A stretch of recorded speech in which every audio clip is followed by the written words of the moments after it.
Grand Lille TV, il est 7h30. Bonjour à toutes et à tous, merci de nous rejoindre en direct au cœur de cette matinée de l'info. Nous sommes le lundi 16 septembre et voici tout de suite 10 minutes de l'actualité de la métropole lilloise, complétée par la météo et l'infotrafic. Bon réveil, bonne matinée à toutes et à tous.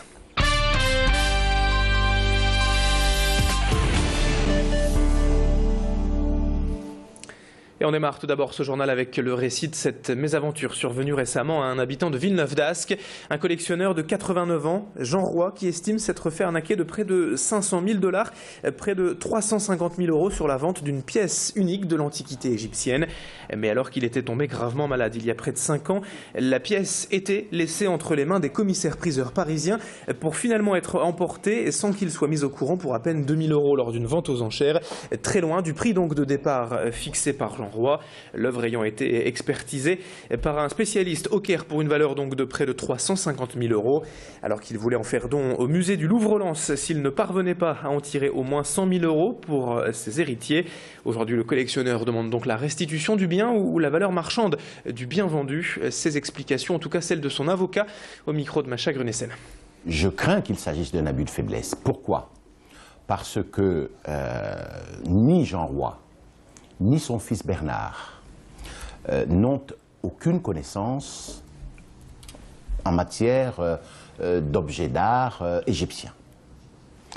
Et donc, je ne vois pas que ces derniers aient pu accepter en parfaite connaissance de cause, et en particulier Bernard, qui est censé avoir autorisé la vente, ait une connaissance parfaite pour pouvoir autoriser la vente dans des conditions que l'on sait. Dans l'actualité de ce lundi, en bref, notez bien le début des travaux dans le métro de Lille à partir d'aujourd'hui.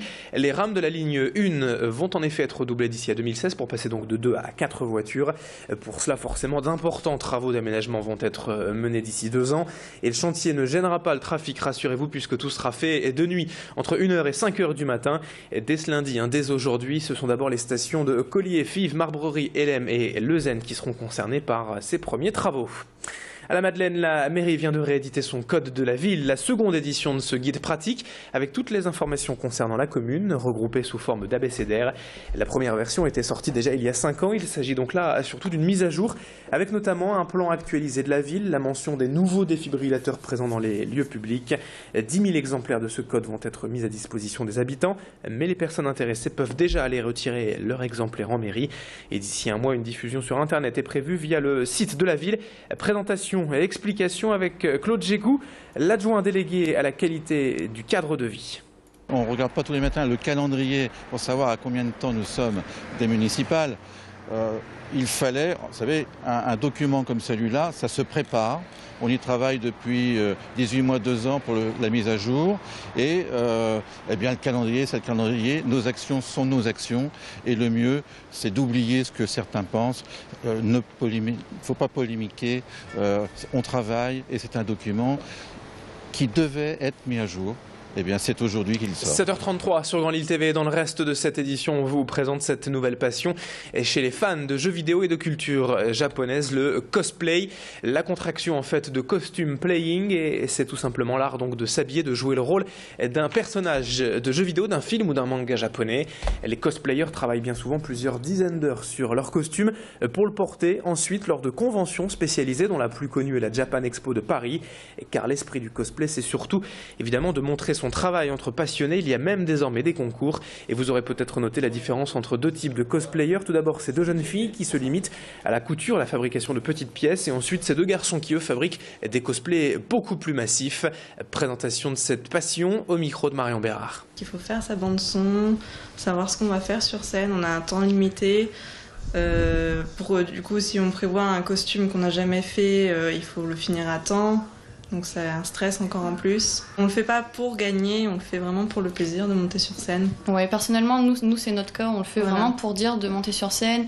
Et puis moi je pensais aussi à des photos sur scène. C'est vrai qu'une armure avec les projecteurs, ça peut faire des super belles photos. Et au final, c'est vrai que j'en ai eu des super jolies. Mais le corps humain peut également en servir d'autres formes d'art, comme sur ces images. Cette exposition à découvrir jusqu'au 9 novembre à l'Artothèque de la Sécu. Ici, l'artiste Fred Martin, dessinateur, photographe, graveur et sculpteur, présente son travail naturel. Lui, en fait, il utilise plutôt la terre, la malaxe, et s'en recouvre même pour créer ce qu'il appelle des masques aveugles. Il travaille donc avec des matériaux très proches de l'homme, comme l'argile, la terre, la paille, et dessine des parties du corps humain jusqu'aux organes. Macha Grunessen est allée découvrir cette exposition. Son travail, c'est à voir à l'Artothèque de la Sécu jusqu'au 9 novembre. Et on écoute l'artiste Fred Martin sur Grand Lille TV. Pour moi, la terre, oui, c'est l'essence même de la vie. Après, la paille et le bois sont plutôt des matériaux naturels, simples à utiliser, simples à trouver. Parce que j'ai l'habitude de travailler partout dans le monde et souvent j'utilise les matériaux que je vais trouver sur place. Et donc c'est comme ça que j'ai été amené à travailler avec de la paille ou avec du bois petit à petit. Mais la terre, depuis très longtemps, est présente dans ma recherche et ma réflexion.